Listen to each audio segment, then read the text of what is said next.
New Zealand के खिलाफ final मुकाबले से पहले हुए वार्म अप मुकाबले में श्रेयस अय्यर ने किया कमाल तो अक्षर पटेल व हार्दिक पांड्या ने दिया बेहतरीन फिनिश। नमस्कार दोस्तों, स्वागत है आपका एक बार फिर हमारे चैनल क्रिकेट एज में। दोस्तों, भारत और न्यूजीलैंड के बीच फाइनल से पहले खेले गए मुकाबले में टीम इंडिया की तरफ से शानदार परफॉर्मेंस देखने को मिला, जहाँ पर दोस्तों श्रेयस अय्यर ने शानदार बल्लेबाजी की तो वहीं पर हार्दिक पांड्या और अक्षर पटेल की लाजवाब बल्लेबाजी के दम पर टीम इंडिया ने बेहतरीन जीत दर्ज की। तो हम आपको इस मुकाबले का पूरा हाईलाइट तो इस वीडियो में बताएंगे, लेकिन दोस्तों उससे पहले आप भी भारतीय टीम के इस शानदार परफॉर्मेंस को देखकर खुश हैं तो इस वीडियो को एक लाइक जरूर कर दें और साथ ही साथ चैनल पर नए हैं और अभी तक चैनल को सब्सक्राइब नहीं किया है तो चैनल को सब्सक्राइब कर लें। तो चलिए दोस्तों जानते हैं इस बेहद ही शानदार मुकाबले का पूरा हाईलाइट शुरुआत से ही। तो दोस्तों आज के इस मुकाबले में सिक्का उछाला टीम इंडिया के कप्तान रोहित शर्मा ने, लेकिन ये सिक्का गिर गया मिचेल सेंटनर के पक्ष में। सेंटनर ने टॉस जीतकर पहले बल्लेबाजी का फैसला किया तो टीम इंडिया को पहले गेंदबाजी करनी थी। विल यंग के साथ पारी की शुरुआत करने उतरे रचिन रविंद्र न्यूजीलैंड की टीम की तरफ से और दोनों बल्लेबाजों ने काफ़ी शानदार शुरुआत भी दी। एक के बाद एक कई दर्शनीय शॉट भी इनके बल्ले से देखने को मिले, जहाँ पर दूसरा ओवर डालने आए हार्दिक पांड्या के ओवर की तीसरी गेंद पर एक शानदार शॉट खेला और गेंद को सीधे 6 रनों के लिए बाउंड्री लाइन के पार भेज दिया विल यंग ने। यह छक्का देख तो रोहित शर्मा भी सिर पर हाथ रख चुके थे।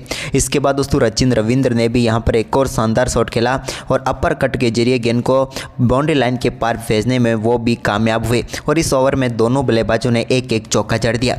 इसके बाद तो इन दोनों बल्लेबाजों ने काफ़ी संभल कर बल्लेबाजी की और शुरुआती 10 ओवर में ही न्यूजीलैंड की टीम के स्कोर को 62 रनों तक पहुंचा दिया बगैर किसी विकेट के नुकसान पर, यानी कि दोनों बल्लेबाजों की दमदार बल्लेबाजी देखने को मिली। वहीं पर इसके बाद दोस्तों यहाँ पर एक और बड़ा शॉट खेला शानदार बल्लेबाजी करते हुए विल यंग ने और उन्होंने भी गेंद को एक बार फिर से लॉन्ग ऑफ के ऊपर से 6 रनों के लिए बाउंड्री लाइन के पार भेज दिया। इसके बाद एक और कवर ड्राइव भी खेला यहाँ पर रचिन रविंद्र ने। अब भारतीय टीम को सफलता की जरूरत थी क्योंकि 84 रनों तक पहुंच गया था 13 ओवर की समाप्ति के बाद इस टीम का स्कोर। लेकिन इसके बाद दोस्तों हार्दिक पांड्या की एक और गेंद को अपरकट के जरिए बाउंड्री लाइन के पार भेजना चाहते थे रचिन रविंद्र, लेकिन यहाँ पर शानदार कैच पकड़ा अक्षर पटेल ने और यहाँ पर जोरदार सफलता मिल गई टीम इंडिया को। रचिन रविंद्र अच्छे बल्लेबाजी करते हुए 45 रन बनाकर पेविलियन लौटे। तो वहीं पर इसके बाद दोस्तों भारतीय टीम के लिए अब सफलताओं का दौर शुरू हो चुका था, लेकिन इसी बीच केन विलियमसन के बल्ले का बाहरी किनारा लगकर गेंद एक बार फिर से बाउंड्री लाइन के पार चली गई। तो वहीं पर इसके बाद दूसरे छोर से विल यंग के सामने गेंदबाजी के लिए आए वरुण चक्रवर्ती ने शानदार गेंदबाजी की। हालांकि एक चौका तो वरुण चक्रवर्ती की गेंद पर भी होने लगा दिया, लेकिन इसकी अगली ही गेंद पर वरुण ने शानदार वापसी की और टीम इंडिया को एक और सफलता दिला दी। यहाँ पर 100 रनों के स्कोर पर दूसरा विकेट गंवा दिया न्यूजीलैंड की टीम ने और अपने अर्धशतक से मात्र 1 रन से चूक गए विल यंग और 49 रन बनाकर पेविलियन लौट गए और वरुण चक्रवर्ती ने टीम इंडिया को एक और महत्वपूर्ण सफलता दिला दी क्योंकि विल यंग खतरनाक साबित हो रहे थे, लेकिन आखिरकार उनको भी पेविलियन भेज दिया। वहीं पर इसके बाद दोस्तों यहाँ पर केन विलियमसन के साथ मिलकर डेरिल मिचेल ने थोड़ी देर टीम के स्कोर को आगे बढ़ाया। दोनों बल्लेबाजों के बीच 30 रनों की पार्टनरशिप भी हुई थी कि भारतीय टीम को एक और सफलता मिल गई और डेरियल मिचेल को यहां पर पेविलियन भेज दिया और एक और बड़ी सफलता यहां पर टीम इंडिया को मिल गई। डेरियल मिचेल भी खतरनाक साबित हो सकते थे, लेकिन उनको पेविलियन भेज दिया कुलदीप यादव ने। डेरियल मिचेल इस मुकाबले में सिर्फ 13 रनों की ही पारी खेल पाए और पेविलियन लौट गए, यानी कि भारतीय टीम ने बड़ा खतरा तो टाल दिया था। इसके बाद टॉम लेथम और केन विलियमसन के बीच एक पार्टनरशिप जरूर हुई जिसने यहाँ पर टीम के स्कोर को थोड़ा बहुत आगे लेकर गए, यानी कि दोस्तों दोनों बल्लेबाजों ने इस 51 रनों की साझेदारी की जिसमें कई शानदार शॉट दोनों बल्लेबाजों के बल्ले से देखने को मिले, लेकिन इस साझेदारी को फिर रविंद्र जडेजा ने तोड़ा और टॉम लेथम को उन्होंने LBW आउट करके पेविलियन भेजा। अच्छी बल्लेबाजी कर रहे थे टॉम लेथम, लेकिन आखिरकार अपना विकेट गंवा बैठे। टॉम लेथम की हम बात करें तो इस मुकाबले में उन्होंने 21 रनों की पारी खेली, लेकिन केन विलियमसन एक छोर से टिके रहे। इसी बीच दोस्तों यहाँ पर शानदार बल्लेबाजी करते हुए 39वें ओवर में एक और बड़ा शॉट खेला गेनलाइन फिलिप्स ने और गेंद को 6 रनों के लिए बाउंड्री लाइन के पार भेज दिया बैकवर्ड स्क्वायर लेग के ऊपर से, लेकिन इसके बाद इनकी पारी को भी समाप्त कर दिया वरुण चक्रवर्ती ने और LBW आउट करके पेविलियन भेज दिया। लेकिन दोस्तों यहाँ पर लगातार विकेट गिरते रहे, लेकिन आखिरकार केन विलियमसन एक छोर से संभालते हुए खेलते रहे, जिसके चलते यहाँ पर न्यूजीलैंड की टीम के स्कोर को शानदार स्कोर तक पहुँचाने में वो कामयाब हुए। अंत तक लड़ते रहे केन विलियमसन के साथ माइकल ब्रेसवेल और इन दोनों बल्लेबाजों के बीच हुई साझेदारी के चलते यहाँ पर न्यूजीलैंड की टीम भारत के सामने 259 रन बनाने में कामयाब हुई। यानी कि दोस्तों इस मुश्किल पिच पर 259 रन बनाकर एक शानदार स्कोर खड़ा कर दिया न्यूजीलैंड की टीम ने और भारतीय टीम के सामने 260 रनों का लक्ष्य रखा। वहीं पर दोस्तों टीम इंडिया के सामने इस लक्ष्य का पीछा करना एक चुनौती थी। वहीं पर इस लक्ष्य का पीछा करने उतरी टीम इंडिया की तरफ से रोहित शर्मा और शुभमन गिल पारी की शुरुआत करने उतरे। तो दोस्तों पहला ही ओवर लेकर आए मैट हेनरी के ओवर की तीसरी गेंद पर रोहित शर्मा ने अपना फेवरेट पुल शॉट निकाला और गेंद को 6 रनों के लिए बाउंड्री लाइन के पार भेज कर बेहतरीन आगाज कर दिया टीम इंडिया के लिए। लेकिन इसके बाद रोहित ने एक और शानदार चौका मैट हेनरी के पहले ओवर की आखिरी गेंद पर भी लगाया, जब उन्होंने एक और पुल शॉट खेला और इस बार मिड विकेट की तरफ गेंद को बाउंड्री लाइन के पार भेजने में वो कामयाब हुए। यानी कि पहले ओवर में ही टीम इंडिया के लिए 10 रन आ गए। वहीं पर इसके बाद तीसरे ओवर में एक और शानदार चौका लगाने में कामयाब हुए शुभमन गिल, जब उन्होंने तीसरे ओवर में भी मैट हेनरी की ही गेंद को बाउंड्री लाइन के पार भेज दिया बेहतरीन फ्लिक शॉट के जरिए। लेकिन इसके बाद दोस्तों यहाँ पर भारतीय टीम को पहला झटका भी मैट हेनरी नहीं दिया, जब एक और फ्लिक शॉट खेलना चाहते थे यहाँ पर शुभमन गिल, लेकिन इस बार बीट हुए गेंद सीधे पेड पर जाकर लगी और शुभमन गिल के रूप में भारतीय टीम को पहला व करारा झटका लगा। गिल इस मुकाबले में सिर्फ 6 ही रन बना पाए और पेविलियन लौट गए। यानी कि भारतीय टीम के लिए मुश्किलें खड़ी हो चुकी थी, लेकिन अब क्रीज पर आ चुके थे किंग कोहली और रोहित शर्मा, दोनों के ऊपर उम्मीदें थी। तो दोस्तों दोनों बल्लेबाजों ने यहाँ पर शानदार बल्लेबाजी करनी शुरू की। इस दौरान विराट कोहली के बल्ले से एक शानदार शॉट देखने को मिला, जहाँ पर भले ही उनके बल्ले का बाहरी किनारा लगा हो, लेकिन गेंद सीधे बाउंड्री लाइन के पार चली गई चौके के लिए और उन्होंने अपना पहला चौका जड़ दिया।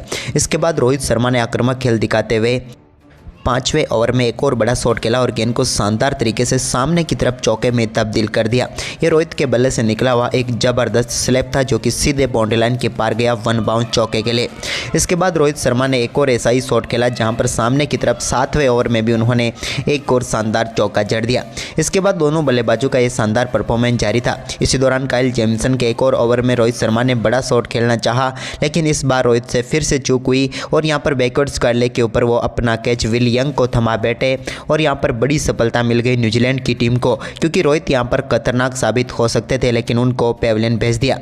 इसके बाद विराट कोहली ने भी 10वें ओवर में एक और शानदार शॉट खेला और एक और शानदार चौका उन्हें भी मिल गया। लेकिन इसके बाद दोस्तों यहाँ पर विराट की ये पारी भी ज़्यादा लंबी नहीं हो पाई और मैट हेनरी ने उन्हें भी चलता कर दिया और शुरुआती 10 ओवर में ही टीम इंडिया ने मात्र 43 रनों पर अपने 3 महत्वपूर्ण विकेट गंवा दिए, जहाँ पर शुभमन गिल, विराट कोहली और रोहित शर्मा पेविलियन लौट गए थे। और अब भारतीय टीम थोड़ी सी मुश्किलों में जरूर आ चुकी थी, क्योंकि शुरुआती 3 विकेट एक बार फिर से भारत ने जल्दी गंवा दिए। लेकिन इसके बाद क्रीज पर उतर चुके थे अक्षर पटेल, तो उनके साथ थे श्रेयस अय्यर। वहीं पर दोस्तों अक्षर पटेल और श्रेयस अय्यर ने शानदार बल्लेबाजी करनी शुरू कर दी। इसी दौरान मिचेल सेंटन गेंदबाजी करने आए 14वें ओवर में, तो उनकी पहली गेंद पर शानदार स्वीप शॉट खेला और अक्षर ने चौका बटोर लिया। तो वहीं पर इसके बाद श्रेयस अय्यर भी कहाँ पीछे रहने वाले थे। विलियम ओरो 15वां ओवर लेकर आए, तो उनकी पहली गेंद पर बड़ा शॉट खेला और गेंद को यहाँ पर लॉन्ग ऑन के ऊपर से 6 रनों के लिए बाउंड्री लाइन के पार भेजने में कामयाब हुए श्रेयस अय्यर। तो वहीं पर इसके बाद उनके बल्ले से एक और शानदार शॉट देखने को मिला, जब 19वें ओवर में भी उन्होंने शानदार शॉट खेला और गेंद को एक्स्ट्रा कवर के ऊपर से बाउंड्री लाइन के पार भेज दिया। तो वहीं पर इनका शानदार परफॉर्मेंस आगे भी जारी रहा। विलियम ओरो के एक और ओवर में इन्होंने एक और एक्स्ट्रा कवर के ऊपर से गेंद को बाउंड्री लाइन के पार भेज दिया। अब भारतीय टीम का स्कोर 120 रनों तक पहुंच गया था। इसी बीच एक और शानदार बल्लेबाजी करते हुए श्रेयस ने एक और बड़ा शॉट खेला और इस बार डीप मिड विकेट की तरफ गेंद को चौके के लिए बाउंड्री लाइन के पार भेज दिया। तो वहीं पर माइकल ब्रेसवेल गेंदबाजी करने उतरे, तो उनकी गेंद पर अक्षर पटेल के बल्ले से बैकफुट से एक शानदार कट शॉट देखने को मिला, जिस पर भी गेंद को उन्होंने चौके के लिए बाउंड्री लाइन के पार भेजा। इसी के साथ दोनों बल्लेबाज धीरे धीरे अब अपने अर्धशतकों की तरफ आगे बढ़ रहे थे, क्योंकि इन दोनों बल्लेबाजों के बीच हुई इस पार्टनरशिप ने मुकाबला एक बार फिर भारतीय टीम की तरफ मोड़ दिया। तो वहीं पर इसके बाद इन दोनों बल्लेबाजों का शानदार परफॉर्मेंस जारी था। तो वहीं पर श्रेयस अय्यर ने माइकल ब्रेसवेल की गेंद को एक बार फिर से चौके के लिए बाउंड्री लाइन के पार भेजा फाइन लेग की तरफ। तो इसके बाद अक्षर ने भी ब्रेसवेल के सामने एक और चौका जड़कर गेंद को डीप मिड विकेट की तरफ 4 में तब्दील कर दिया। तो वहीं पर इसके बाद अक्षर ने एक कमाल का शॉट खेला, जहां पर बैकफुट से गेंद को उन्होंने हवा में खेल दिया और 6 रनों के लिए बाउंड्री लाइन के पार भेजने में वो कामयाब हुए। इसके बाद दोस्तों श्रेयस अय्यर ने भी शानदार शॉट खेलते हुए गेंद को एक बार फिर से चौके के लिए बाउंड्री लाइन के पार भेजते हुए बेहतरीन बल्लेबाजी करते हुए सचिन रविंद्र के ओवर में अपना शानदार अर्धशतक भी पूरा कर लिया। तो वहीं पर इसके बाद अक्षर पटेल के बल्ले से निकले एक शानदार चौके के साथ ही इस बल्लेबाज ने भी एक और महत्वपूर्ण अर्धशतक पूरा कर डाला। तो वहीं पर अब इन दोनों बल्लेबाजों के बीच शानदार शतकीय साझेदारी हो चुकी थी। वहीं पर भारतीय टीम का स्कोर भी अब 160 रनों तक पहुँच गया 31 ओवर की समाप्ति तक। लेकिन इसके बाद अक्षर पटेल सचिन रविंद्र के सामने एक और बड़ा शॉट खेलने के लिए गए, लेकिन दोस्तों यहां पर उनसे एक गलती हुई और सीधे केन विलियमसन को अपना कैच थमा बैठे और अक्षर के रूप में टीम इंडिया को एक और झटका लगा, जिन्होंने 52 रनों की शानदार पारी खेली। वहीं पर अक्षर के आउट होने के बाद केएल राहुल को ऊपर भेजा गया तो केएल राहुल ने आते ही सचिन रविंद्र के इसी ओवर में एक बड़ा शॉट खेला और गेंद को सीधे स्टैंड में पहुंचा दिया 6 रनों के साथ और इस छक्के के साथ अपनी पारी का शानदार आगाज कर दिया। तो वहीं पर इसके बाद दूसरे छोर से श्रेयस अय्यर ने भी एक और बेहतरीन शॉट सचिन रविंद्र एक बार फिर से ओवर लेकर आई तो उनके ओवर में खेला और गेंद को एक बार फिर से उन्होंने बैकफुट से चौके के लिए बाउंड्री लाइन के पार भेज दिया। ये भी बाउंड्री लाइन के बिल्कुल किनारे पर जाकर गेंद गिरी यानी कि 1 बाउंड चौका मिला। इसके बाद एक और बड़ा शॉट उन्होंने एक बार फिर से विलियम ओरुक के ओवर में भी खेला और यहाँ पर भी गेंद को 6 रनों के लिए बाउंड्री लाइन के पार भेजा श्रेयस अय्यर ने। यानी कि दोस्तों ताबड़तोड़ बल्लेबाजी अब दोनों बल्लेबाज करते हुए नजर आ रहे थे, जिसके चलते भारतीय टीम ने 35 ओवर की समाप्ति तक ही मुकाबले को अपनी ओर मोड़ते हुए 180 रन बना लिए। इसके बाद दोस्तों केएल राहुल ने भी एक और शानदार चौका जड़ा जब उन्होंने बैकफुट से गेंद को बिहाइंड द स्क्वायर चौके के लिए बाउंड्री लाइन के पार भेजा। लेकिन इसके बाद इसी ओवर में वो एक और ऐसा ही शॉट खेलना चाहते थे, लेकिन इस बार सीधे यहाँ पर टॉम लेथम के हाथों में गेंद थमा बैठे और यहाँ पर बड़ा झटका टीम इंडिया को लगा केएल राहुल के रूप में। लेकिन आउट होने से पहले केएल राहुल को यहाँ पर इतना तो तय कर चुके थे कि अब भारत हार तो नहीं सकता इस मुकाबले में। इसके बाद नए बल्लेबाज हार्दिक पांड्या उतरे तो उन्होंने माइकल ब्रेसवेल के सामने आते ही उनकी गेंद को सीधे डीप मिड विकेट के ऊपर से 6 रनों के लिए बाउंड्री लाइन के पार कर दिया। वहीं पर इसके बाद श्रेयस अय्यर का भी एक और शानदार परफॉर्मेंस यहां पर देखने को मिला, जिस पर उन्होंने शानदार तरीके से गेंद को पुल किया और एक बार फिर से बाउंड्री लाइन के पार भेज दिया मिड विकेट के ऊपर से। तो वहीं पर इसके बाद दोस्तों शानदार परफॉर्मेंस जारी रहा श्रेयस अय्यर का और जहां पर उन्होंने एक और शानदार शॉट खेला। लेकिन इसी बीच हार्दिक पांड्या ने यहां पर काइल जेमिसन की एक और गेंद को लॉन्ग ऑफ के ऊपर से 6 रनों के लिए बाउंड्री लाइन के पार भेज दिया। ये तो उनके बल्ले से निकला हुआ अद्भुत शॉट था। तो वहीं पर इसके बाद हार्दिक ने ही इस मुकाबले में काइल जेमिसन के एक और ओवर में बड़ा शॉट के साथ 6 रनों के लिए फिर से गेंद को बाउंड्री लाइन के पार भेज दिया।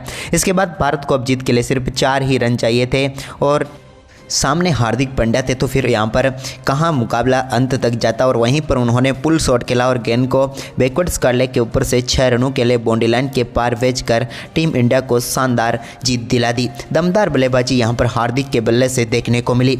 बल्ले में इतना दम देखकर तो न्यूजीलैंड के खिलाड़ी भी उनके बल्ले को देखने लगे कि आखिर ऐसा क्या है। तो दोस्तों इनका ये परफॉर्मेंस कैसा लगा आपको कमेंट में जरूर बताएं और वीडियो को ज़्यादा से ज़्यादा शेयर करें। धन्यवाद।